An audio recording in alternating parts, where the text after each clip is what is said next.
What does that sound, you ask?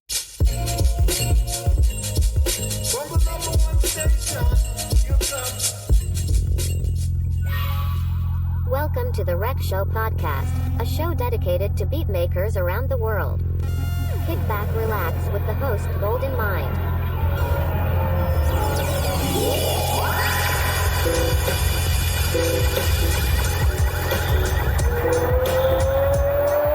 Ladies and gentlemen, this is the main event of the evening.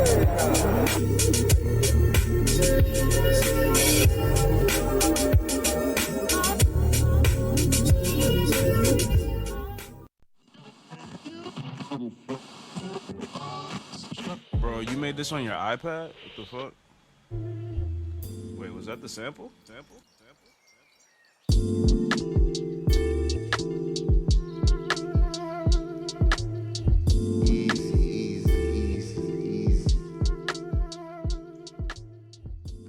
Check. 1, 2, peace and love, everybody. David Goldemine Hicks here.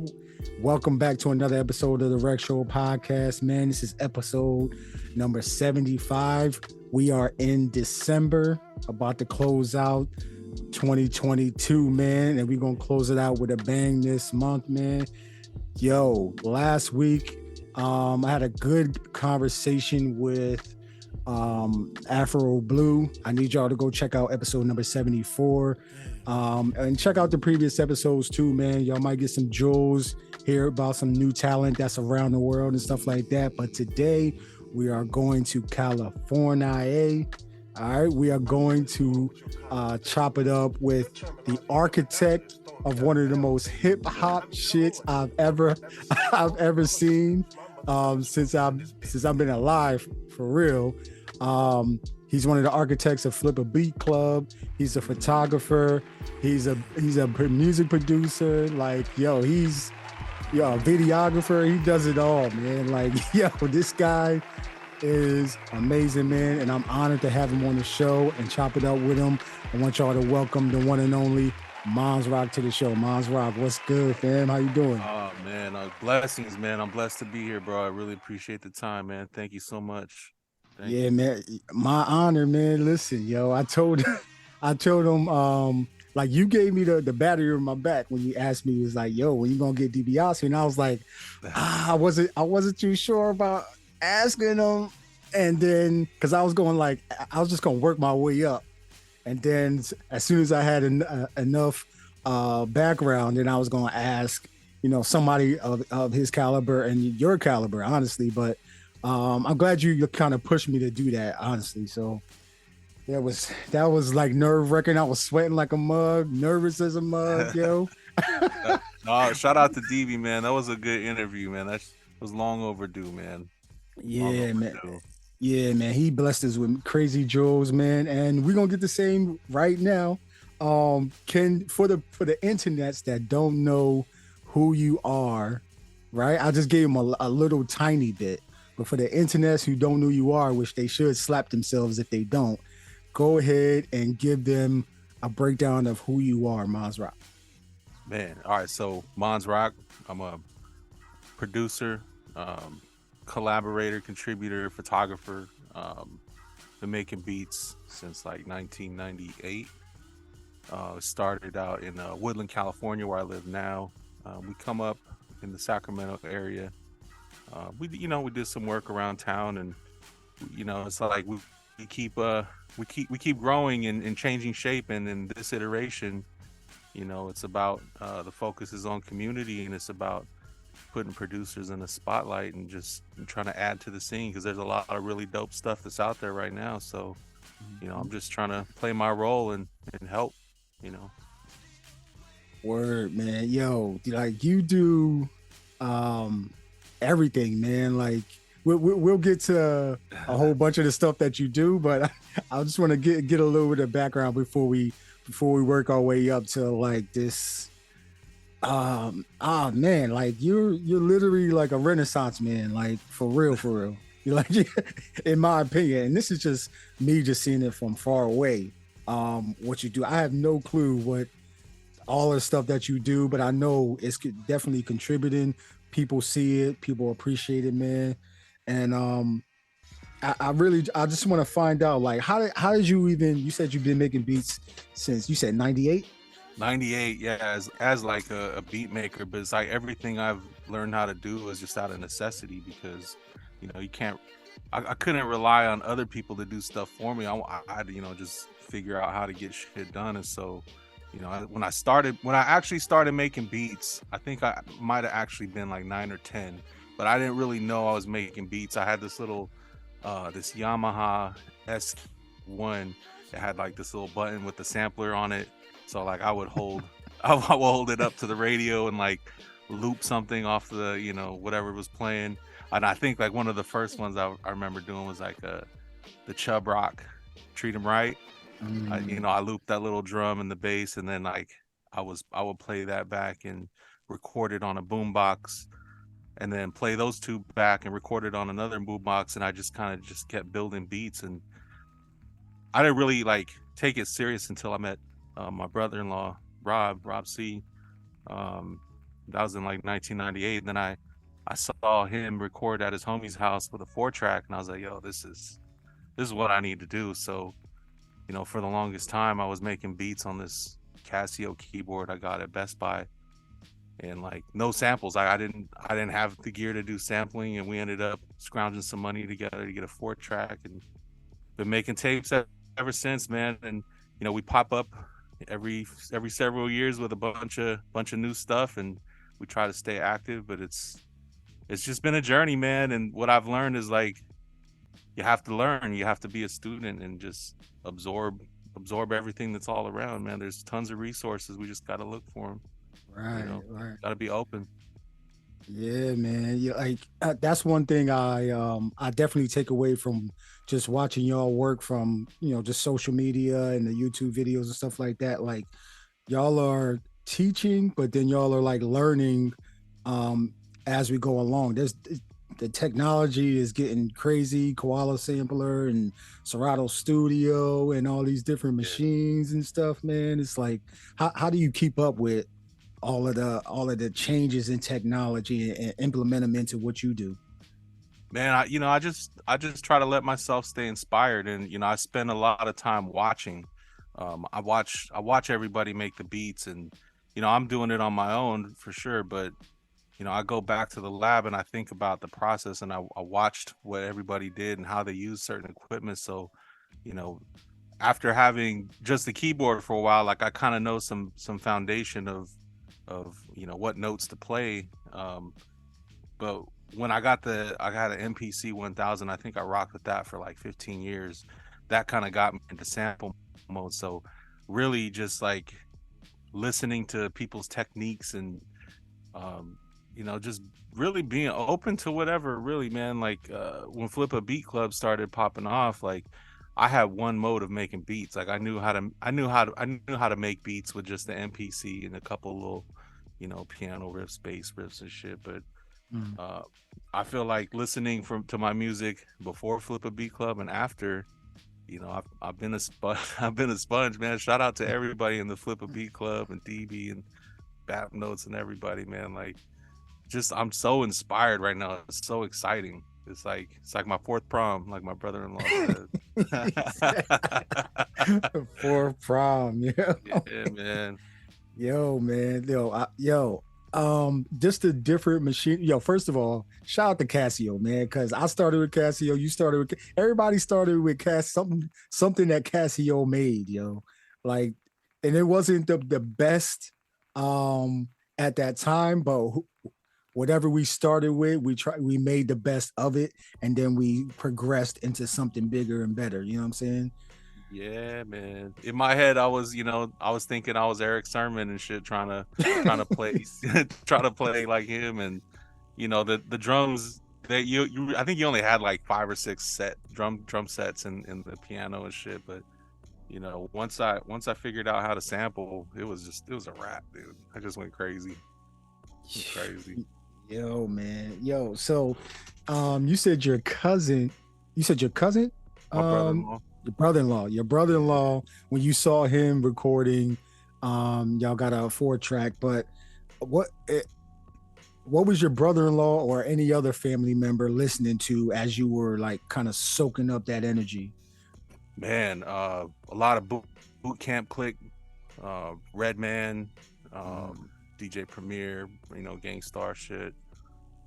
Just some grimy stuff, really. The Alcoholics, the Beat Nuts, like those are foundational. I hold all those groups in high regard, man. And I got to meet Les and Juju one time. I think we went to Modesto for a show and just to check it out, and got to chop it up with them about beat making technique, and shout out to the Beat Nuts, man. Big inspiration in my production career for sure.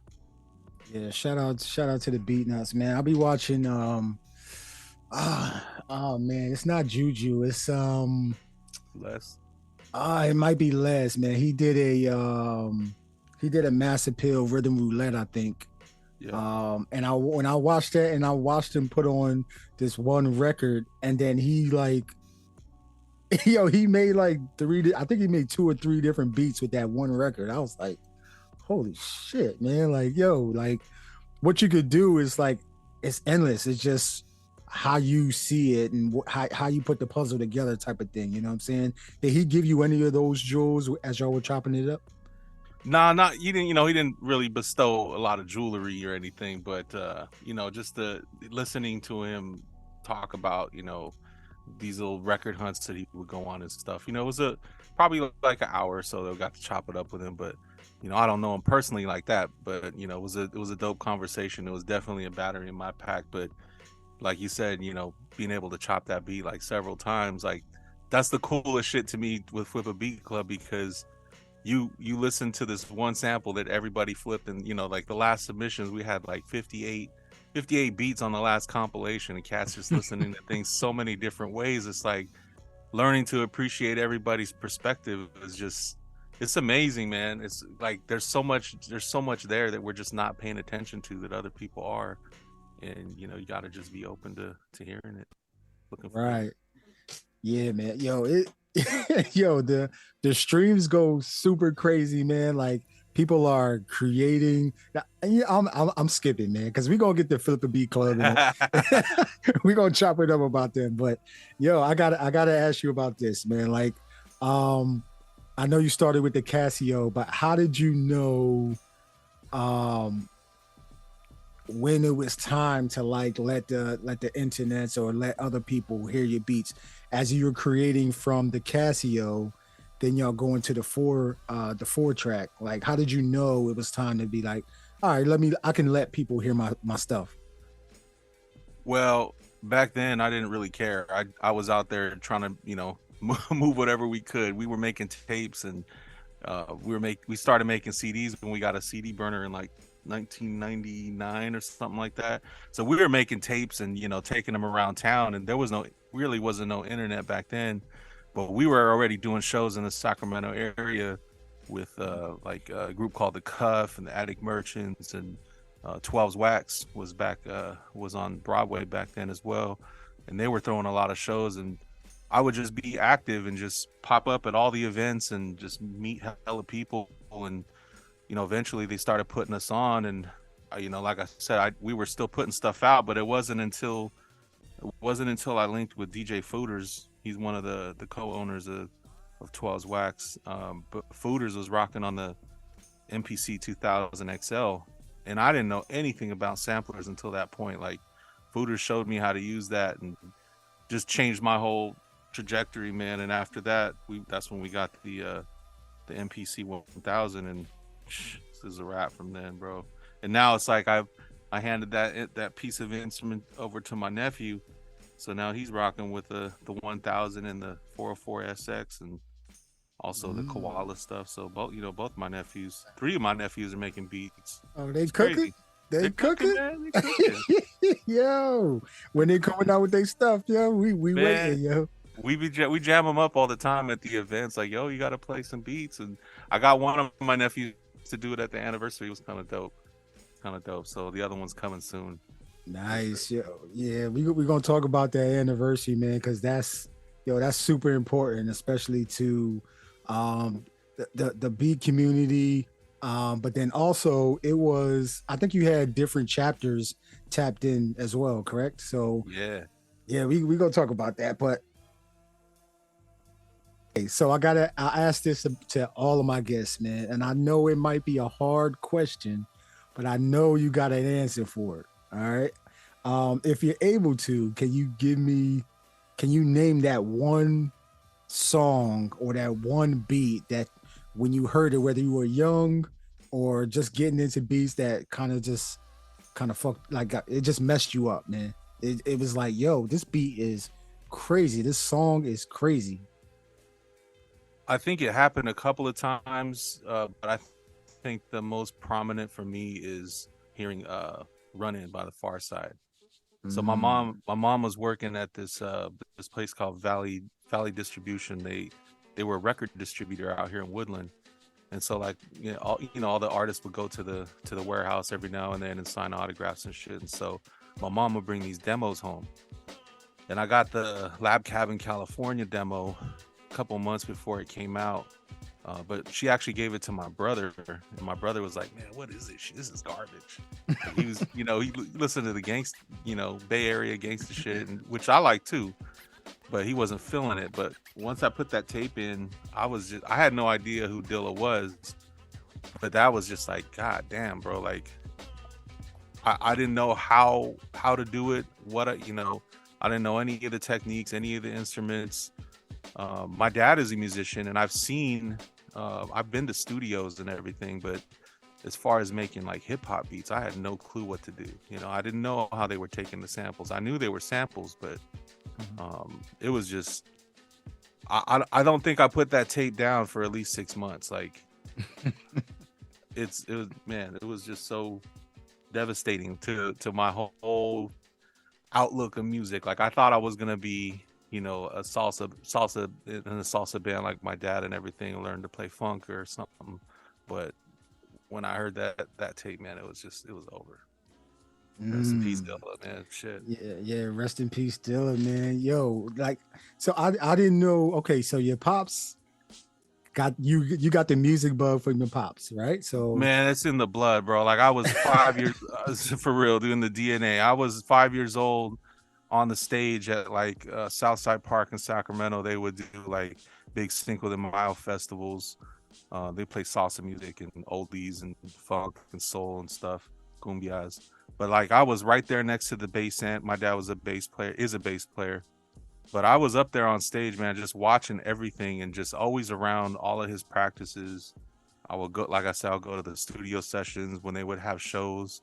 When I got old enough, they let me help set up, and a couple of times he would let me plug in the bass and play a little bit, and I could play a little, just a couple of joints, but the ones that I knew, there was one day where I think it was a song by El Chicano. I can't remember the name of it, but I just plugged in and started playing the riff, and the whole band joined in, and it was just like, oh shit, like I got hair standing up in the back of my neck. Like, man, like I knew music was something I needed to do. Is in me, but like I said, until that Lab Cabin California, man, I just knew like I had to pursue that actively. Yeah, man. Shout out to your pops, man, for taking you, incorporating you, letting you see everything that he was doing, right? Because that's how kids learn, is when they see their parents and they see their parents enjoying what they're doing. They like, oh, this must be something that we can do. Okay, let me just pay attention, and then they get the spark, and then they carry that on, man. Like that's super important. It's funny though. Yeah, it's funny though, because my dad as a musician, he was very against rap. Like even though he had his own copy of a 2 Live Crew tape because he thought it was funny, but like he would take our tapes, he would take our Too Short and our E40 tapes and record over them, and then he would confiscate them and everything. So we started getting smart, and we would just change the covers of the tape. We just put something corny on the outside, and then inside is E40 or Too Short, back more. Oh my gosh, kids, man, we gonna figure it out, man. We want to keep something.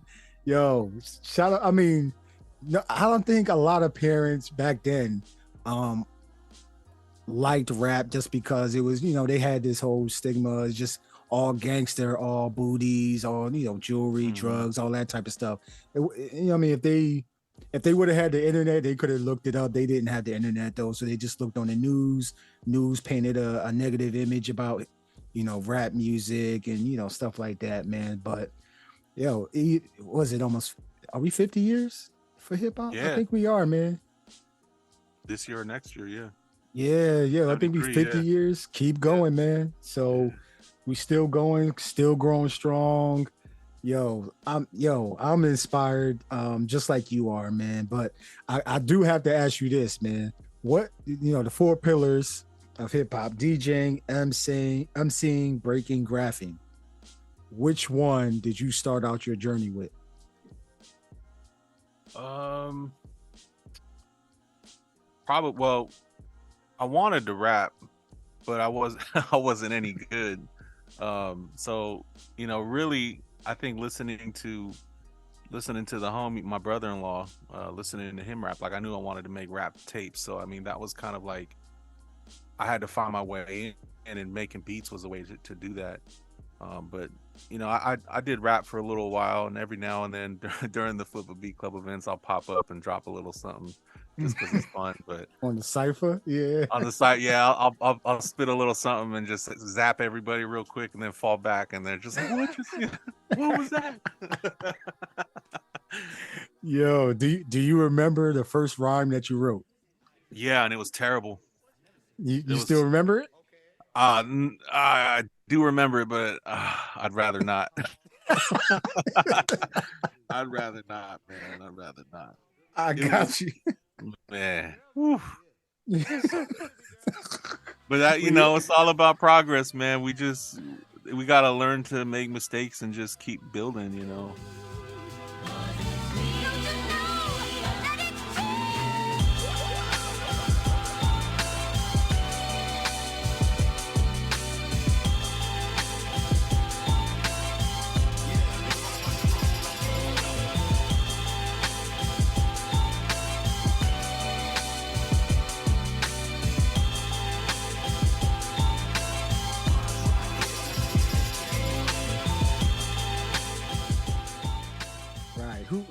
Who was it that in your family that once you started on this journey, like they really like supported you to keep going, keep pursuing this? Shit, man. In my immediate family, I think it was everybody. I come from a big family. There's 7 kids, and we were always living at one grandma's house or the other. So like everybody let me play my shit hella loud, and I shared a room with 2 brothers and 3 brothers, and nobody tripped off of it. They didn't tell me to keep it down or anything. So like I think collectively they all put in the work. Man, my wife was really the one who gave me that push and just encouraged me to pursue it even more. So man, shout out to my wife. Yeah, man, shout out to the fam, your brothers. Shout out to your wife, man, because they could have been like, yo, man, if you don't turn that crap down, but they didn't. You know what I'm saying? But they didn't. I didn't get kicked out of anywhere, so I mean, in that sense, they were supportive. But I'm sure I probably got like, turn that shit off, like. Yo, either way, man. Yo, I'm glad that they saw that. They didn't stop you. They didn't kind of like talk you out of it and say, hey, you need to you need to pursue something else, type of thing, man. So even if you did, you probably didn't pay attention to it, and you hear now, man. So my headphones were probably turned up. I probably heard it. Yeah, man. Yo, so I got a whole bunch of mutants, man, that from around the world that are like tapped in, and they're on this music journey, right? So I always ask this from my guests. If you could recommend some like must read, must listen to, must watch type of content to kind of help help them in kind of getting them on the path to learn about different things and stuff like that when it comes to music and beats and stuff like that, what would you recommend? that they read, listen to, or watch? Man, as far as reading, I got a couple of books that I'm personally waiting to read. I just haven't gotten there yet. One of them is that audio dynamics book from Daddy Kev. He's from the LA area and instrumental in the beat community for sure. But this cat is one of the dudes that works on DB's music, so you know he comes highly recommended. That's on my list of stuff to do, as well as that Dilla Time book. I still haven't gotten there yet. I got my copy, but it's gonna get cracked. I just finished completing school, so I'm a little allergic to books right now. But but you know, soon enough. As far as like b-boy culture, I have a bunch of homies that are b-boys, and so like one documentary I saw was the Freshest Kids, and it just kind of broke down like a bunch of history and dance and stuff like that. I always thought that was pretty dope. But then also like as far as his music, as far as learning, I probably would just say the most interesting thing you'll find is like when you dig for records, you know, do the science on the artists who are on the back of the record and what types of instruments, and just kind of go and read up on what instruments were used, and you know, the different artists on that label. Just, you know, do that kind of knowledge and learn about that shit, and listen to different rhythms and listen to different music, and you know, slowly you'll pick up different shit. But that's kind of, it's kind of a little off track, but I feel like doing the science on the samples and the music that came before us is really important. You know what I mean? I understand. And a lot of my guests, they have said this as far as making sure you, and Afro Blue said this in the last episode too, man, like looking at the credits, looking at the labels, the instrumentalists, the people that played on the records, learn about them, so you know like the history, and you know kind of like go down a rabbit hole while you're doing it, and then you learn these different techniques and stuff like that, man. So I'm gonna definitely put each and every one of these, I'm gonna put in the description of the show so everybody can just tap into, you know, what you're recommending. But let me ask you this, man, because I see you using everything under the sun, including the kitchen sink, man. So I gotta ask you, man, like I seen you use I think on the spot, I think you used what was that 20? Oh, is that a 1000? S2400? Yeah, 2400. Yeah, S2400. You use an MPC Live. You use a SP44 Mark II. Like you use Serato Studio. You use everything, man. Like, man, shout out to Serato. I love Serato, bro. Like dude, like I have to like break myself from it because I just get stuck in it. It's crazy. But yeah, the Isla Instruments S2400, that's like my other favorite like hardware. It's really dope because it's kind of modeled after the SP1200. It's got that 12-bit crunch, but paired with the SP404 MK2, or I use the MPC1.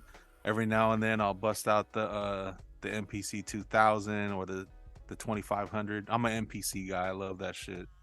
But I also mess with Reason and Koala. Never really made beats in Pro Tools, but that's usually what I record vocals and stuff in. Yeah, let me ask you, because I do see you with a lot of Akai MPC stuff. Like, what is it about Akai MPC products that gives you that? Yeah, it must give you something to where you want to keep making music with it. What is it? And it's just initially it was just the idea that like DJ Premier was using the MPC. Like that was like so dope to me. But the older MPCs, the pads feel a certain way. The new ones not so much. But as far as like the process of the MPC, I'm not the type of guy to use step sequencers and shit like that. I think it's fucking dope, but I like to play my stuff live. I like to be off time. I like to, you know, unquantize everything. But I like the fact that I can, you know, go in and, you know, make my drum track, and if I don't like it after I make the whole beat, I can just go and change that little drum track. I like the hardware. I like to be able to just take it downstairs and plug it in, put some headphones on and do something there. But No, just the feeling of holding the machine is kind of dope, nostalgic, you know. But the Isla S2400, that's not the type of joy you want to carry around. It's heavy as hell, man. That thing. It was. I think it was after the first loop sessions number 2 that I went to. Was it 2 or 3? I think it was 2. I took the Isla, and that's when House Shoes did the crate. And so, like, after loop sessions, we were walking down to the plaza, like probably like 3 or 4 blocks, and I got this 15-pound sampler in this 10-pound box, like the case and shit. So we're lugging it around LA. I'm just like, oh my god, dude, I'm getting to work out here. This is crazy. Had me sweating, dude. I had to sit there for a couple minutes before I ate those tacos and play some more beats. It's crazy.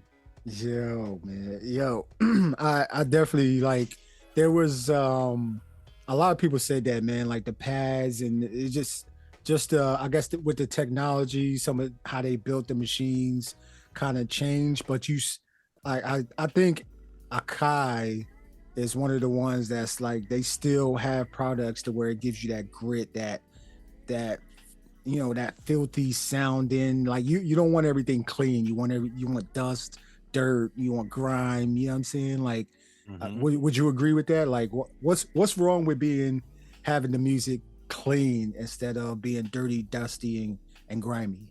I don't know that either's wrong. I think it really just depends on what you're working on. Personally, I like my shit to sound like I just pulled it out of the dollar bin, you know, just extra crunchy, gritty. But you know, every now and then I'll make something that's just like super clean. It just depends on what you're building for. Like if I'm doing some R&B stuff with some of the homies, sometimes I like to keep it nice and tight, no extra hissing or anything. But it's situational, really. Which one of those the machines that we talked about before is like the brains of the operation? Man, right now, I guess that changes too. Right now, it's the Isla, but then, you know, until just last week, I was stuck on the Serato Studio with the SP404 MK2. Like together, those are just stupid, man. Like the ability that it has, you know, the MIDI mapping, and you can use the live effects in Serato Studio from the SP404, like. And, you know, I guess with the 404, obviously when you do beat sets, you know, that's really easy to just take it, you know, in your backpack and just go and just get busy for a while. But probably, yeah, you know, I guess 99% of the time it's the 404. But as far as like today, it's the Isla.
The sustenance in a time of famine, locusts and perils, where your worth is determined by the garments of your apparel. Fuck that shit, I don't subscribe to all this whack shit.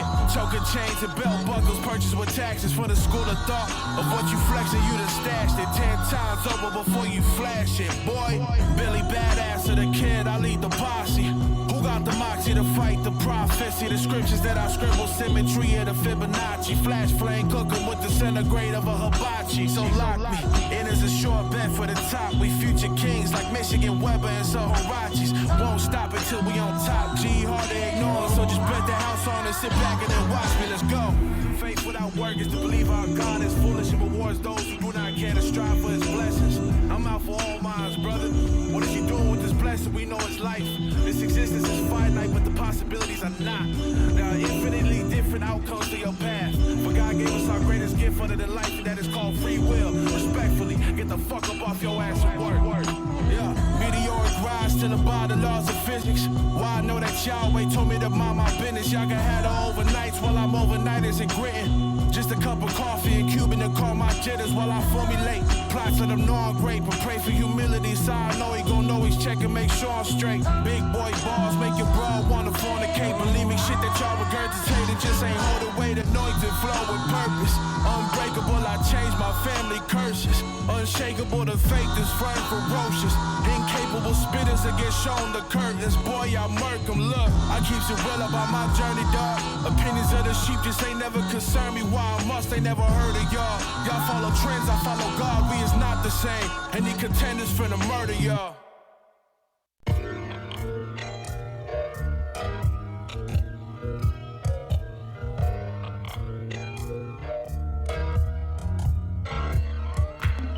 Moves of a general, mind of a master Jedi, sword swinger, the flick of wrist is the pinnacle. Words venomous, carcinogenic, dog killing them. Not for the faint of heart when I'm flaying my competitors. Listen, amygdala triggering quick, the ventricular afibrillate, afibber. My range is dang with it, my name get called for the game. Winners legendary when I throw up the rock with the same jigger. Look, what I do to pages elucidated my proof of greatness. Excuse me as I flex this prowess through pontificating. The painful trying hurt but dying, never knowing one's own capabilities. Why I'm worth is really excruciating. All gas, no brakes, all hearts, and this is my path. No questions, all day they better learn fast. I don't play about my purpose, you ain't working, get the fuck up out my way. What?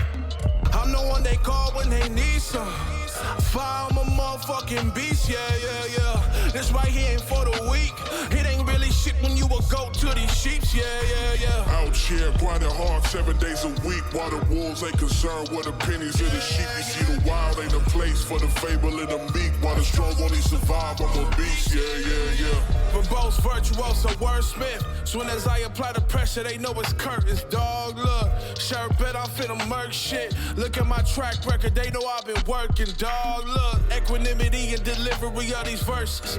Ice in my veins when it pertains to my purpose. While they move the post, I'm moving chains on my curses. Excuses, it's like you know how the saying go, dog, we working, listen. My pen efficacy and then in the questions about the bars for show bar, none demand attention about it. I ain't like these other weak ass cats, man, fuck a check, dog. If it ain't about legacy, I ain't stressed about it. Fuck what they talk about. I'm after greatness till it's flowers and gloves thrown while they lower my coffin down. I'ma get this shit my all, and if I leave this earth tomorrow, they gon' know one thing's for certain, I ain't fuck around. I'm the one they call when they need some. Fire, I'm a motherfucking beast, yeah. This right here ain't for the weak. It ain't really shit when you a go to these sheeps, yeah. Out here, grinding hard 7 days a week. While the wolves ain't concerned with the pennies of the sheep. You see the wild ain't a place for the fable of the meek. While the strong only survive, I'm a beast, yeah.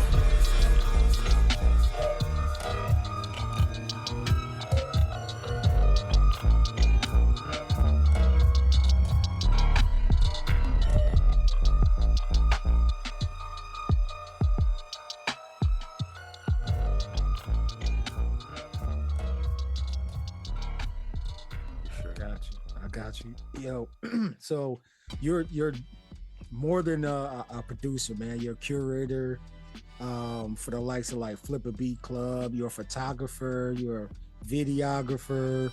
I'm pretty sure you're an editor too. I'm pretty sure you do like, but you also like collaborated with the likes of DiBiase, 12's Wax. But which one of those, like being a producer, photographer, collaborator, like which one of those was your first love, man? Being a producer was my first love, and really until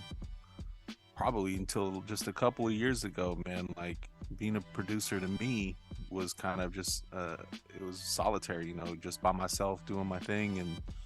And as far as being a collaborator and curator, like I'm finding that to be super fun. Like I don't need to be the guy up on stage. Like I like facilitating, you know, I like putting people on a platform, giving them space to just go crazy, because there's just so much dope shit out here. Like you wouldn't guess, man. It's Sacramento, but it's got some fire out here, bro. There's some kings for sure, man. Some kings, but you know, making beats is my love. Photography was really just something out of necessity, because when we were doing the rap tapes and everything, we wanted to make videos, and I had a guy that I was working with, but he kind of just fell back. And I understand, like, you know, I don't want to expect people to do work for free, you know, but we didn't have money to pay him, so he kind of just started doing his own thing, which made sense. So that's when I picked up the camera and just started doing what I could, man. Nice, yo. I can either way, man. We appreciate it, yo. What you post on, you know, the pictures on IG, the video work that you put up on YouTube, man. Like anybody from around the world can check out Flipabeatclub on YouTube, man, and just see what it's about, man. You getting real photos of all of y'all got the same sample, and people are creating these monstrous tracks, man. It's like some amazing stuff, man. Like, how did you come up with this idea? It's, you know, making beats by myself forever. It's like I always wanted to see how everybody else did it. Like I was blessed to see my man Fooders make beats on the MPC, and you know, it wasn't really something that people were willing to share before. And really, I felt like in order for me to be better as a producer, I wanted to learn. Like I wanted to meet other people, and there wasn't really a platform for it. So like I was writing notes to myself. Like I try to, you know, write ideas down and build on them and shit. So like I had the idea for Flipabeatclub a long time ago, but I didn't see a venue or a platform for it, or a space. 12's Wax wasn't open yet. But when I saw, DB and I were building online. I met DB a couple of times before Flipabeatclub, but he did, I think it was the flip sessions at World of Stereo in Sacramento. Mm-hmm. And I saw a bunch of cats just popped up. Like they came to just watch homeboy make beats and listen to the flips. And I'm just like, yo, D, like this is what I want to do. The homie's opening a record store. What's up? Like, can we do that? And he was, you know, I mean, bless DiBiase, man. Shit, I feel like he's been the perfect partner in this journey, man. Like he's so willing to teach and listen and learn, and it's like, man, I couldn't be more blessed with this whole process, man. Shout out to 12's Wax too. Like it's crazy, like the way it just started happening, man. But you know, I always just wanted to be in a space where, like, you know, people go to the gym, you know, you work out alongside somebody, right? But you know, you don't really see that in the music business. You know, it's usually really competitive, and I just wanted to create a space of learning, and you know, eventually build a platform where we can just put people up on stage and see what's what, you know. And what we're finding is people are just shining out here, man. They're batting 1,000, man. Salute to the whole team, man. It's so crazy. I'm blown away every time I see this shit, man. Yeah, man. Yo, man. Like, and I got more questions about Flipabeatclub, man. But I want to talk to you about your music, man. Your discography that you have with. I think you have a team. It's called Cold 12ers. Cold 12ers. So, like, let's talk about Cold 12ers, man. Who's all in Cold 12ers? What's Cold 12ers all about? Man, Cold 12ers started just me and my cousin EC. He's a beat maker also. He joins Flipabeatclub periodically, but he's actually my blood relative too. We started a blog. I think it might have been like 2010. And we started doing these sample challenges, just me and him, because we didn't know anybody else who'd be willing to do it. So like, we would have a sample and we would flip it, we post it, and we get little votes and see whose was better this week. So it was just me and EC, and then we would just post videos about, you know, dope records or beer. You know, we like to drink. We used to. We're too old for that now, but Right. you know, but Cold 12ers is like, you know, obviously like a 12 pack of beer, but also it's about like a cold 12-inch record, like just some fly shit on wax, like. So, you know, we started the blog, and then we kind of just fell back for a little bit and just refocused and just started making tapes nonstop. And so really it was EC, myself, my brother-in-law, Rob C. So when me and Rob do something together, we're called Cash Dreed, and every now and then, like, you know, I'll go and spit a little rap. So if you're interested in hearing some of that, he'll be out there. Cash Dreed. We had an album recently called Perusia. Yeah. Perusia. It's a cool little joint. We had my homie LB from Woodland. So we're all Woodland based, really. But dope MC, got a couple of projects, and we got one on the tuck. We're just kind of waiting for the right time. Yeah, just a couple other cats, you know, around the town, and just trying to we try to just build a space for our community out here in Woodland before Flipabeatclub. So like, we were throwing a couple little shows out here at some restaurants that some of the friends of the family own and shit. So trying to help build business in that sense. But unfortunately we couldn't continue that venture because, you know, business wasn't that great. So you know, that's why it's like, I feel it's so important that we gotta support the local businesses whenever we can, man. Stay away from those big chains wherever possible. Especially if you know somebody, man, go support them.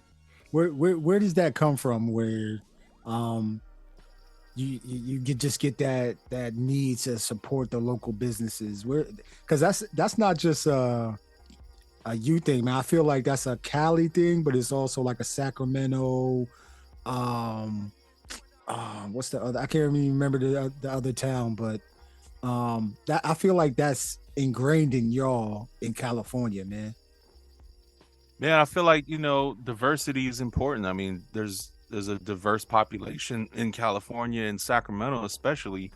And as far as like what your options are locally, like, you can be stuck with the major chains, like the same shit. Like right now in Woodland, where I live, there's, you know, you got Mexican food, pizza, and drive-through. Like, if you have other options, if you know people who have a business, you know, you want to make sure you support that, and, you know, try to bring different shit to the town and let people have different experiences. And that's not just with food. I mean, that's with music too, man. So, you know what I mean?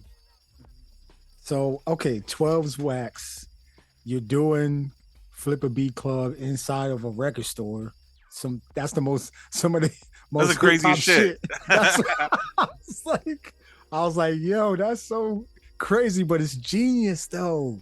Like, yo, like 12's Wax, like obviously you know them, y'all work in, you know, collaboration, man. But and then they have a wall of speakers, like.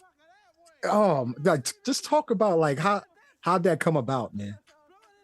So 12's Wax, they've been around since I think early 2000, and they were at a different location on the same street, but they shut down. I think it might have been like 2005 or something like that. But they popped back up about 2 years ago, and all the homies, you know, they're Zulu Nation. You know, a couple of them DJs like DJ Fooders, Riff Scientifics, and then the homie Freeze. He's a super dope MC, educator, Dr. Freeze, excuse me. But and Nino Roy Machado, who's he owns a realty company, and he's got a couple other businesses and shit. But, you know, they all came together and wanted to re-up the record store. And they, you know, picked a dope spot right there in Oak Park in the Triangle District. And, you know, there's a lot of new development in Oak Park, and they're just trying to make the community dope again. And yeah, man, like they curate the records themselves. They got a dope ear. So like every time I go there, like if I come back with a crate, man, I know it's gonna be some fire. Like this little record case behind me, those are all 12s records. So like I could pull one out and just get busy on it. But they're super open to building with the community too, man. They have this thing, Scratchpad, where they have open turntables. So like you can come in and learn how to scratch. Like they'll teach you how to do it. They'll just let people just get busy. We'll play some beats and just go in circles. And some of our homies have went through and played some beats while cats are cutting up and everything. But they're just they're open to whatever. They have they do Twitch streams, so they have a couple DJs that set up right there in front of the speakers and just get busy, man. DJ all around town too, man. Shout out to 12s, man. I can't say it enough. Yeah, man. Shout out to 12's Wax, man. Like, yo, that's some amazing. Yo, I'm definitely like on the support, man. So for my listeners right now, yo, check out 12's Wax. Actually, is it 12wax.com? I think 12wax.com, and you can get your records online, man. Fooders is there checking the list, man. He'll go and pull it and get it for you guys, man. Yeah, check out 12wax.com, man. Like, yo, I gotta tell you, man, that Perusia album, amazing. The instrumentals, because I'm at work, so I'm listening to the instrumentals. I'm like, oh my gosh, man. Yo, that was crazy. But we gotta talk about this Nomad with Panini. I think it's Piney. Yeah. Yo, we gotta talk. I think it's 3 tracks. It's just 3 tracks. Oh man, I wanted so much more, man. I'm like, yo, like y'all could have went in for real. Like, so let's talk about this Nomad project, man. Like, how did that come to fruition? So one of the homies hit me up and he's like, yo, check out my boy Piney. So like I was watching his videos. He had this thing called Freestyle Fridays, and he put this stuff together himself. Like he went to the studio, he paid somebody to do these videos, and like he'd be rhyming over, I think one of them was like a Black Star beat. And I'm just watching this guy, and he just was like insane, bro. Like he's a big ass dude, but he rhymes his fucking ass off, bro. Like I've not heard rhymes like that in such a long time, and it was just so refreshing because, as a younger cat, he could have easily been on some of the modern rap, which is cool too, but he's like super boom bap. I was just like, bro, like what is this? Who is this guy? So I jammed him up. I was like, yo, man, like I would love to do some work with you. And he hit me back. He's like, yeah, man, let's connect. And a couple of months later, I'm like, let's figure out how to do this. I said I can send you some beats, and he's like, yo, let me slide through. So I was like, tight. And we went through I played beats for like 3 hours, and we just bullshit. And I got, I appreciate that because I got the opportunity to build with him as an individual and understand his perspective. And he was just so humble and just so transparent. And it was like, I felt his energy, and, right away it was just like, yo, I want this one. I want this one. I want this one. But, we played beats forever. And then he came back and he played me the tape, and I think I actually posted it on my Instagram. It might actually be on there. That was the first time I was hearing those joints. I was just blown away, man. Like the fact that he would bless those beats the way he did, dude. Like, shout out to Piney, man. It's an amazing individual, super dope lyricist, and we do have a couple of ideas of some stuff we're working on the most recent tape I put out, Some Slight. I'm going to be doing a vocal version of it, so he's going to be on that, and we're going to link again and get something on the books real soon for sure. Shout out to Piney, man. Yeah, shout out to Piney, man. He killed your beats, man. I'm just say for real. Almost award winning too, man. He entered this it was this online competition, and I can't remember the name of the show, but it was on Twitch, right? It was on Twitch, yeah. And I saw that. It was DJ Premier was one of the judges, and it went okay. Like we got past Premier, but man, Shaq popped up in the stream and kind of just imposed himself on. He wasn't supposed to be a judge that day, but he was feeling more of the EDM style music, which he DJs, I understand. But man, Shaq took it from us. Mm, come on, Shaq. It's all good. It's all good. Yeah, man. Yo, I'm super excited for what y'all have coming out. You and Piney, man. Shout out to Piney. I'm gonna link that project as well in the description of the show. And now, ladies and gentlemen, we gotta talk about this Some Slight album, man, because that's the new joint that Mons Rock just came out with, and it is from start to finish, bruh. It slaps, man. Like I had it on repeat multiple times, and before I even like bought it, you was like, yo, I'm gonna send it to you. I was like, nah, bro, I gotta support this, man. So I bought it on Bandcamp. Yo, man, y'all need to go support this Some Slight and check it out, man. Can you talk to me about Some Slight, and because that title is intriguing, first of all, and then can you talk about how the beats came together and how the whole project came together? These are like these are the beats that I've made since Flipabeatclub started. So like shortly before Flipabeatclub, I dropped a tape called The Spot, which is on the Isla S24, but it was one mode. I feel like all those beats kind of sounded like in the same pocket, but with Some Slight, I wanted to kind of spread out a little bit. So I made it a point to cycle through different pieces of machinery and programs and shit. So, I really just, I didn't make them in that specific order, but I just try to think outside of my box and do things a little different. I'm a creature of habit, but watching everybody, listening to everybody, like that's just, it's all emotion, man. That's how I was feeling for each one of those beats. Like there's some that are a little, somber, a little emotional.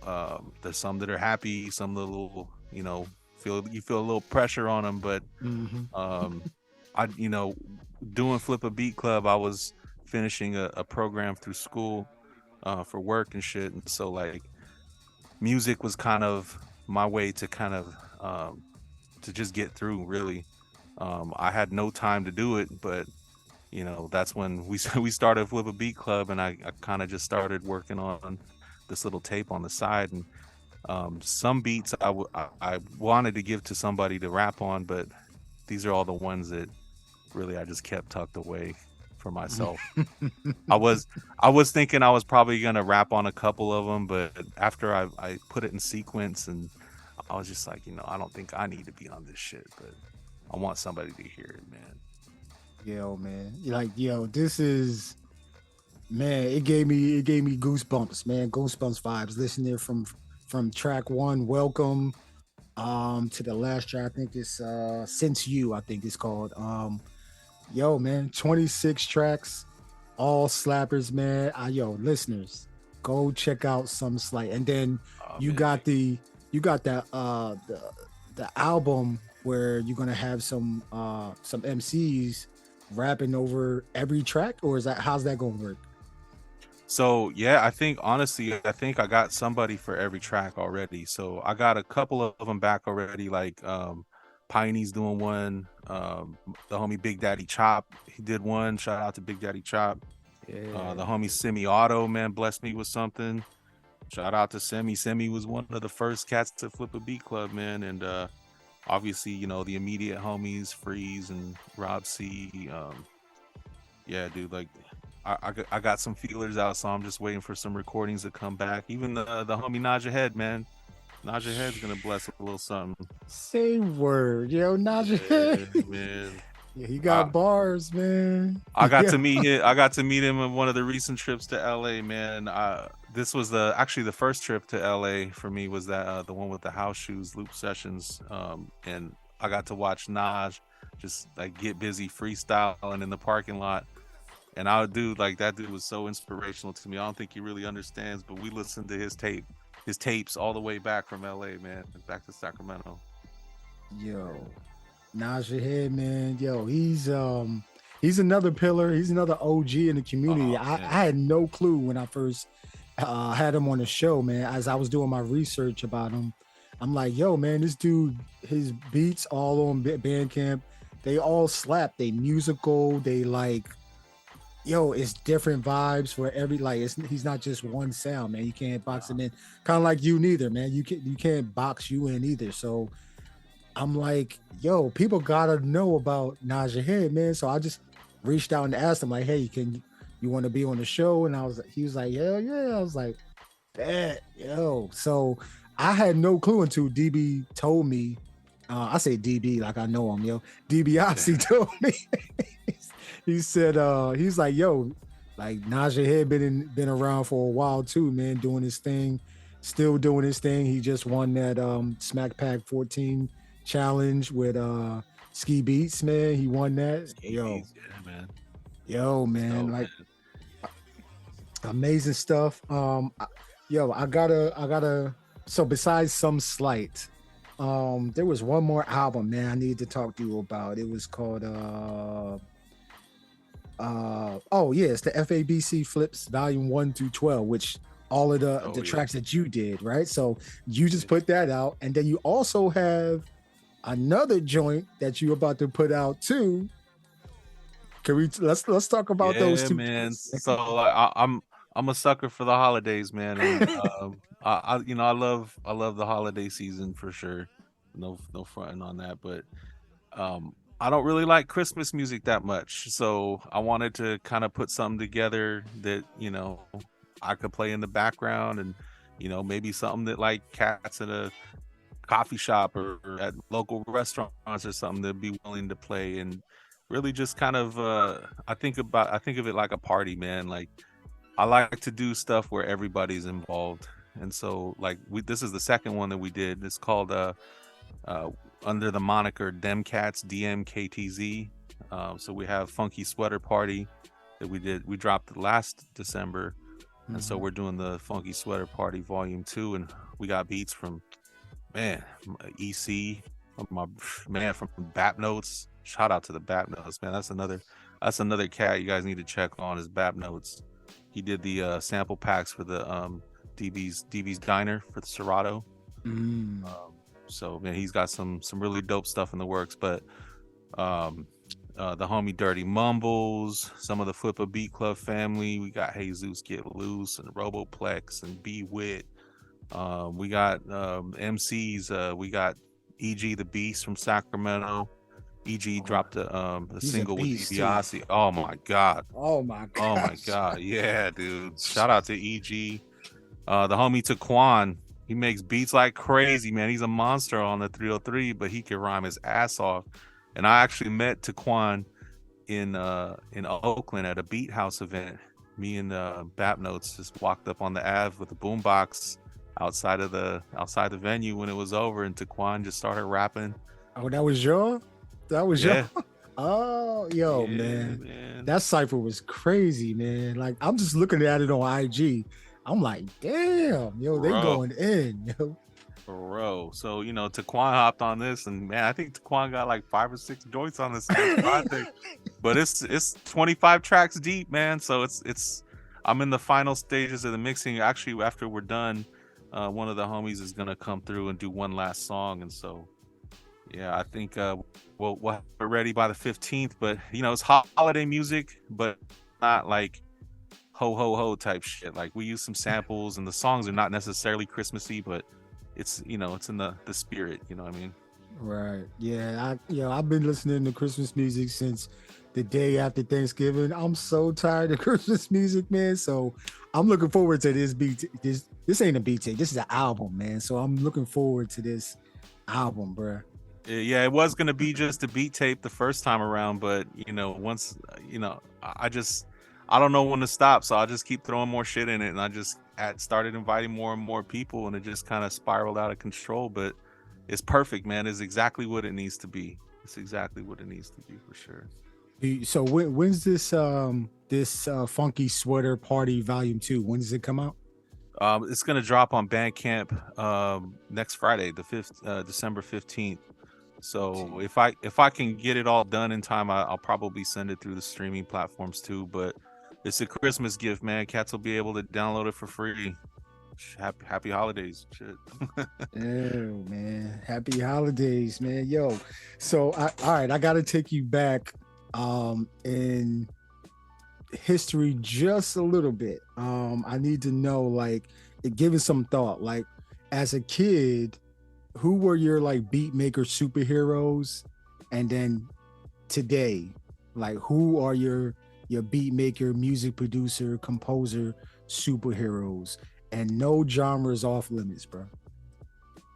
Man, if we're talking about a kid, I mean, obviously I gotta say my dad. Really, like, to this day he still writes music and records it on his little he's got these little micro cassette recorders. You know, he'll just play his guitar and write songs. Like, he's constantly writing out music. And you know, the fact that I was able to watch him build the music from the beginning, you know, whether that's in their band practices or in the studio, like, as far as a producer, you know, I feel like he probably was technically the first one. But if we're talking about today, man, I feel like my peers are really the ones who are motivational for me, especially like BAP Notes for sure, man. Like, the gems that BAP Notes and DiBiase, man, the gems that these cats are just giving me are just, that's what's motivating me to kind of push myself and share what I know with other people. That's why I got my nephew behind me, and you know, I'll be sending them messages all the time, like, check this out, try this. You know, the most important thing is to share the information, man. Otherwise, we're not gonna grow. You know what I mean? It's so important. Yo, I'm wondering, man. I always come up with ideas as I'm talking to my guests. Like, what if you and your pops put a beat tape out together, yo? What would that look? What would that sound like? Well, you know, my dad makes cumbia and ranchera music, and I love that shit. And I'm kind of like brainstorming on how to do a project like that. We did one song. I did one song. It's kind of like it was special for one of the cats that I made music for, but it was kind of like a reggaeton, and then I flipped it into a cumbia. When I had my dad come through and play a little bass on it, I kind of flipped it, man. Like, I didn't realize that I could make cumbia, but like I love that shit. I could listen to it all day long. I didn't know I had it in me, but it's there. So eventually, you know, I'm gonna do a cumbia tape, and me and the homie Vato Trump, I've been talking about doing something like that. So, you know, we're all about that type of shit. Yeah, man. Vato but really, Trumpa. Like, man, Vato Trumpa, check him out too, man. But it's like, there's no barriers, man. We don't have to box ourselves in and do one specific type of thing. Like, I love boom bap music, but I don't want to hear it every single day. I want to try different shit. That's not really the only way you're gonna figure out how to apply techniques to other shit. You know what I mean? Just keep trying shit on, see what works. Exactly, man. Yo, like, so you're currently out of, is that Woodland, California? Woodland, California. Yeah, it's just like 20 minutes north of Sacramento, just past the airport. Yeah, shout out to Woodland, California, man. So I gotta ask you this, man. What is the beat scene like in Woodland, California, Sacramento? And I know y'all travel like all over California too, man. What's the beat scene like where y'all are? Man, in Woodland, there's not really any beat scene. I was actually, before I knew 12s was gonna happen, I was actually looking for spots in Woodland to try some shit out here, because we were throwing some live events with MCs and stuff, but people weren't really, they weren't vibing with the beat scene really out in Woodland. It's not like that out here. But in Sacramento, man, as far as the beat scene, it's really Flipabeatclub, man. Like, we're the ones carrying the torch for beats specifically. There's other pockets of, like, you know, there's rap shows and some R&B, some spoken word stuff. But if cats are looking for beats, man, I feel like it's safe to say we're the ones doing it, man. We're the ones doing it in Sacramento, at least. Yeah, I'm not from California. I'm just a kid from Jersey, man. But I every time I'm on IG and I'm looking at like Duck World, I'm looking at Burgers and Beats, I'm looking at Beat Cinema. I'm thinking y'all are like close. Yeah, are y'all not that close? Well, they're down in LA, so that's like a good 6-hour drive. And we actually in October we took the whole team down to LA. So Flip a Beat Club, I don't know if you saw any of the streams or anything, but Flip a Beat Club, the Sacramento camp, we rented an Airbnb and it was like 15 of us in the house, bro. Like half of us went to loop sessions, and so after loop sessions was over, we had a couple gigs. Like the homie Space and Bay God got something at this place called Powhouse Gallery in Hollywood, and then we had a couple other gigs that were spread out. Like we did something at JDC Records with the Flip a Beat Club LA family. Shout out to Taki, Matty J. But at the Airbnb, man, it was crazy because it was a 2-level house, and we had the bottom level was like cats had samplers, record players, and it was like some rap shit. And then upstairs we had live instruments. The homie Bap Notes brought out his homie David Kaplan with live drums, and we had cats like Taki and Les Lockhart and Press Morris, and then the rest of the squad from SAC like playing live instruments and pianos and synths, and cats were rocking till like 6:30 in the morning, bro. Like loud as fuck. We had the amps booming, but no cops came. Nobody got arrested, so it was a success. Was that I think I seen some of it on IG. Was that the one where like Taki, y'all were in? There was like a studio in there or something like that. No, it wasn't a studio, man. It was just someone's living room, like in the Airbnb, dude. It was just it was the wildest shit I've ever experienced, bro. Like to be around so many beat makers, and like I can't tell you how many beats were made that weekend, but like it was just inspiration from sun up to sundown. And even though we were up when sun up happened, but like just party the whole time and just beats and just good vibes and good people, man. So we kicked it with Duck Girl and Clopsy from Duck World, and a couple of them came through.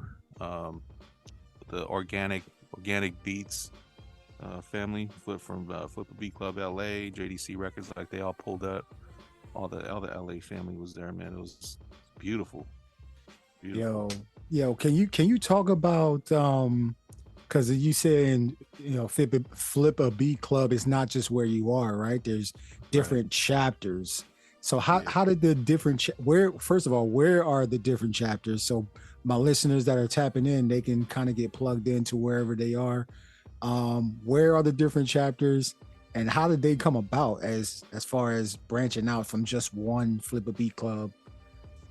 Yeah. So, well, Flip a Beat Club, anybody can join via Zoom. So wherever you're at, we're in the Pacific time zone, 4 to 8 p.m. But our first chapter we branched out with was in Toronto with Roz Fresco Baker's Club.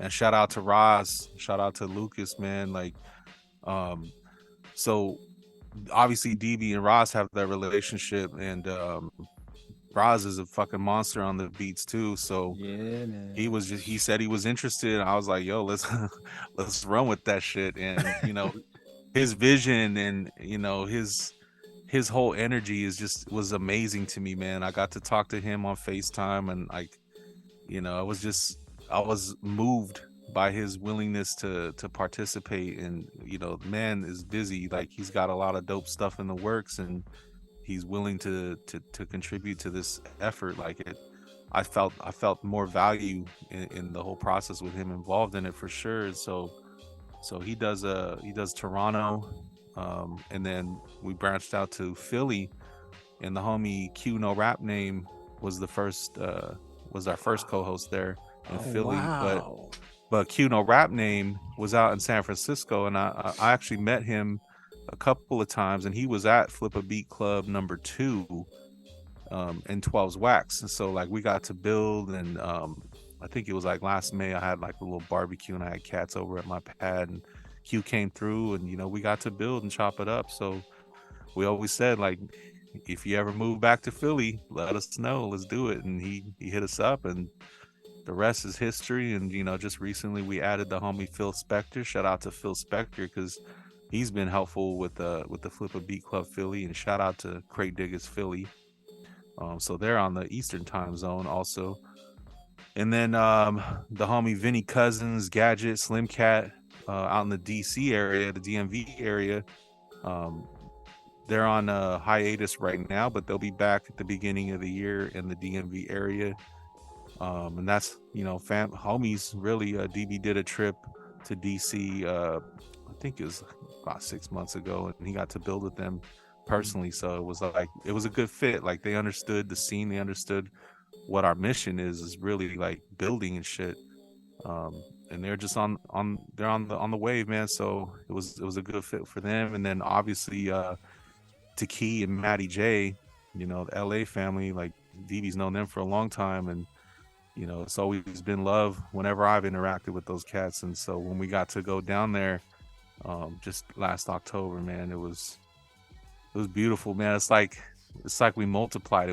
They were us. Like, we knew each other so well, even though like we spent the last couple of years as just avatars. Like, to be able to see people in person and build with them and just feel the energy, man, it's a beautiful thing.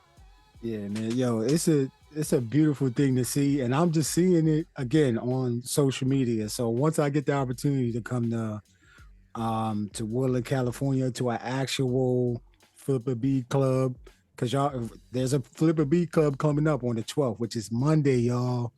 That's Monday, 12/12. Okay, I like that formula that y'all got with the day of the month, with the number of the month, with the number of the day. Like, that's that's clever, yo. I like that. That was DJ Fooder's idea. So we ran with that for a year, but we're actually changing it up a little bit this 2023. So we're gonna be every third Friday from 4 to 8 Pacific. So at least we'll have the full count, the full year laid out. But really, the intent of that was for us to really have a couple of Fridays open for some live events. So aside from just the beat making sessions that we do for Flipabeatclub, we also do Flipabeat Friday. So that's cats come and cook up at Flipabeatclub, and then the ones who keep coming back, we put them on stage and we bring out the sound, we bring out the subs and everything, and just let cats rock. So what we found is the scene, people are interested in it. Like, we were doing it at the spot called Slim and Huskies on Broadway in Sacramento, in the Oak Park area. Shout out to Slim and Huskies. There's a pizza spot, but they're willing to just give us the space, man. Like, I swear to God, I'm gonna keep saying this, man. I'm just so blessed. Like, I'm so thankful that cats are willing to give us the opportunity to do this shit. But we started adding like 4 cats on the bill, and then people just started popping up. Like, we had DJ Fresh popped up one week. We had Soundtrack pulled up and said, "What's up?" The homie Fanatic pulled up too. Fanatic's a dope producer. Did work with Cali Agents, Planet Asia, Rasco and shit. But like, dude, DJ Fresh pulled up with his piano and did a set, bro. Like, what's happening right now? Like, it's crazy, man. It's crazy. And then I think the biggest one we had was on 916 Day. 916 is the Sacramento area code, so we had cats like Nosh Boogie. Shout out to Nosh, the Philharmonic, DJ Epic, Fooders, and Riff Scientifics. Like, dude, all the homies that, like, all the OGs in the Sacramento area, or some of them, I put them on stage and just let them get busy, man. It was like the patio was just packed, man. It was crazy. This is crazy. So after the events, we try to take a photo, because I want to see like how many cats are there, and like every time, man, it's just getting bigger and bigger. So we're trying to just give back to the community, man. Free shows, and just cats to pull up and see that, like, the beat scene and rap music is not what people expect it to be. The community is just, it's open. It takes visionaries like you, man, to kind of put that out there for people to actually just tap into, look, and support, man. Do you feel like the support is growing even more now with what you're doing? Absolutely, man. Like, a couple new venues are popping up, and they giving us more space and giving us more time. So with us doing Flipabeatclub on third Fridays, we'll be able to do Flipabeatclub Friday on the first Friday, and then we'll have Blips and Beats at One Up Retro Games in Sacramento. They sell just like all the old Nintendo, Sega, and shit like that. All the PlayStation games. Like, we do Blips and Beats there, the video game theme beat making series and flips and stuff. And so like these places just keep popping up and like willing to do stuff, and with especially partnering with 12's Wax, man. Like I think we're building something really solid, man. It's worth stopping by Sacramento to check out and partake. And shit, if you're ever in the area, man, you already know. Yo, man. Like I know T Dot Einsoft, man. He's like, yo, when you coming out, man? When you coming out? I'm like, I'm trying to, man. I was just coming back from Japan to Texas, so I was trying to get everything set up here and stuff like that. But soon, man, I'm gonna make a trip out there, yo. I gotta link up with y'all. Shout out to T Dot, man. I got to meet him. They had a show in Oakland. It was T Dot, Matty J, Taki, and Press Morris. So they had a show in Oakland, and they were driving back, and they wanted to stop by 12's and see what's good. And that's actually where I met all those cats. So 12's opened up on their day off, and we had our own little like private session. Cats brought their samplers, and we just cooked up, man. It was crazy. DV even brought out the SP12, bro. It was wild. Yo, it was crazy, man. But yeah, T Dot, man, shout out him. His energy was dope, man. Like it's just all love, man. They're a family for sure. Yeah, man. Shout out T Dot, man. Yo, T Key, like all those guys, man. They who else, man? That's Black Eye 9. Yo, he's another mutant, man. These guys ain't from this world, man. Like, oh my gosh, yo. Press Morris, Matty J, shit. Press Morris, he just came out with an album on Bandcamp too. That's like crazy, man. I'm like, yo, what? Like I tried to get him on to talk. It was like maybe 5 or 6 people that I wanted to talk about. It was on a Bandcamp Friday, but schedules didn't line up. But I'm gonna get Prez Morris on the show one day, man, soon. So yeah. But yo, so last 2 questions, man, before we round it out, because I know you got things to do. Yo, what's the one thing you wish you knew before you started on your own music and collaboration journey? Well, I mean, something.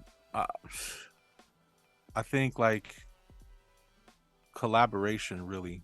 You don't have to work by yourself. Like you can share ideas and just build with other cats. Like I feel like if I would have started collaborating and not worked in a silo for so long, like everything would have been different. But then at the same time, like if I didn't have that experience, I wouldn't know the value of it now.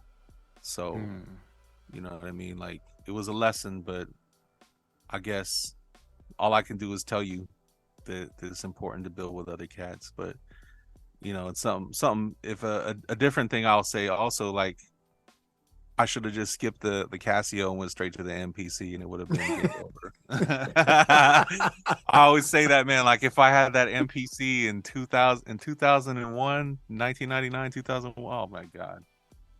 Yo, man, yo, man,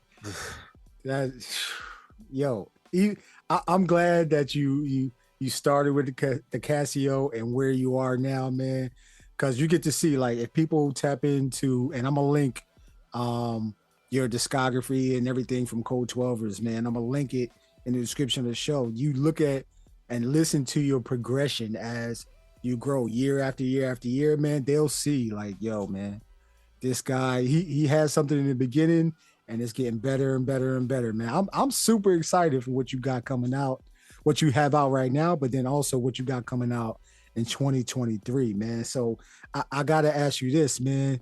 What do you have for the rest of 2022, which is maybe 2-3 weeks away, and then into 2023? What do you have planned? So I have Funky Sweater Party, the holiday tapes coming out next week. That will probably do it for the year. But I'm actually finishing up another beat tape, a solo beat tape of some joints that I made on Serato Studio. I like to piecemeal different shit. So like I have different lanes, and I'm doing, another Isla only tape. So I think I probably got like 7 or 8 joints on that. I'll probably keep it like I'll keep them a 12 pack, keep them small. But my goal for next year is to do more collaborations with people. Bap Notes and I collaborate a lot. Like we have, we got a bunch of beats that we just, sometimes we'll go on the live and just cook up together on the live, but we have a bunch of stuff that we're holding on to. We might probably put something out together. We did something like that last year, a tape called Versions under the moniker DMKTZ. That's with Bap Notes and Dirty Mumbles. That one's a sleeper. So if you haven't checked that out, try that. But I got a little something with the homie Roboplex, and my goal really is to try to do something with most of the almost all the cats from Flipabeatclub, man. Just a little 5-6 pack and just see what comes out. Just try different shoes on. Right. Yeah, so, man. All year, man. All year. Yo, them cats is, I think that's 34 tracks, but Bap Notes got beats on like, I think it's like a quarter. I think y'all broke it down on like 10. So you got 10, he's got 10, and then Dirty Mumbles has got 10, right? Or something like that. Yeah, we split it in thirds. Yeah, man. Yo, y'all, yeah, you right. That is a sleeper, man. That's definitely a sleeper, man. Yo, everybody go check out them cats. That's DMKTZ Versions, man. I'm gonna link it in the description of the show as well, for stuff for y'all to check out and support Mons Rock, man, and the team. Yo, but before we round this out and close this out, man, do you have any final thoughts, and how can people get in contact with you on socials, emails, websites, all that type of stuff? Man, so the easiest ways through social media, on Instagram at Monsrock, MONSROCK, and on Twitter I had to be Cold 12ers because somebody who doesn't post as Monsrock has a Monsrock account already. But if you go to link.tree/Monsrock, MONSROCK, you can find all my links there, or cold12ers.com, you can find it on there, or go to Flipabeatclub and I'm sure I'll pop up somewhere. But yeah, man, I really appreciate the opportunity to talk with you, bro. It's really cool. Yeah, man. Yo, the honor is mine, man. Listen, for my listeners, I need y'all to go ahead and check out Mons Rock, Some Slight, the new joint, Mons Rock, Flipabeatclub, Flips. Matter of fact, just go ahead and buy the full digital discography off Bandcamp, man. Go ahead, support. It's gonna go to something amazing because he's helping build the Flipabeatclub and different things that's happening right now, man. So show your love that way, or just pop up on the Flipabeatclub's Zoom, or go to the ones wherever you're in your state, in your city, wherever you're closest to, and support that way, man. And and the Flipabeatclub tapes. All right, go ahead and support the Flipabeatclub tapes.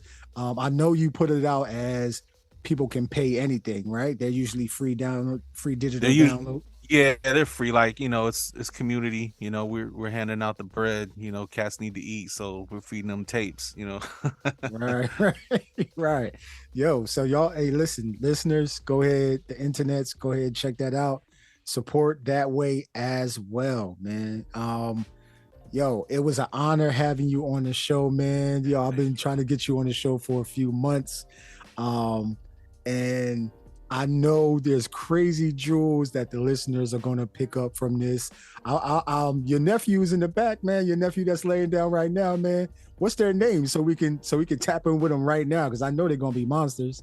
Man, I don't think they're really posting anything yet, but one of them goes by A-Dom, A-Y-Y Dom, and then the other one is Fingers for now, but they're still early on, so we'll see if the names stay the same.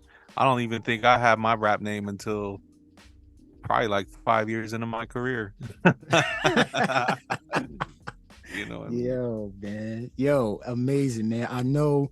Yo, thank you. You a mentor. You are, an architect, collaborator, man. You are all these different things. So I just want to say thank you on behalf of the beat community, and we appreciate you. Keep doing what you're doing. You got the support from the Rec Show podcast, me, and all these different other people from around the world that's tapping in, man. So Keep doing your thing, yo. We got you, yo. That's what's up, man. Spread love.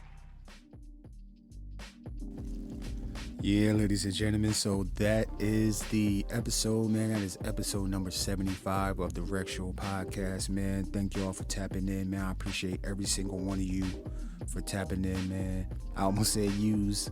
That's that New Jersey coming out of me, yo. Thank you to Mons Rock, man. Thank you to Flipabeatclub. Thank you to, Code 12 was for hosting Flipabeatclub, and, all these different things that are happening inside of the beat community. Yo, it's amazing to see, man. I got some crazy ideas that I'm implement for 2023. So y'all stay tapped in, stay tuned in, man. Support the show any way you can. If you want to buy me a coffee, you can do that as well. If you want to, any way helps. Sharing it, liking it, commenting on it, rating it inside of your digital streaming platform. Yeah, rating it, 1 to 5 stars. Hopefully it's a 5-star.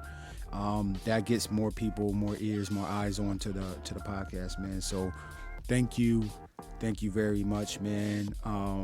This is just the first one for December, man. We got another one, another hot one, man. Yo, this is gonna be amazing closeout for 2023 and 2022 into 2023, man. So thank y'all. I appreciate y'all. Make sure y'all counting your blessings, not y'all's problems, man.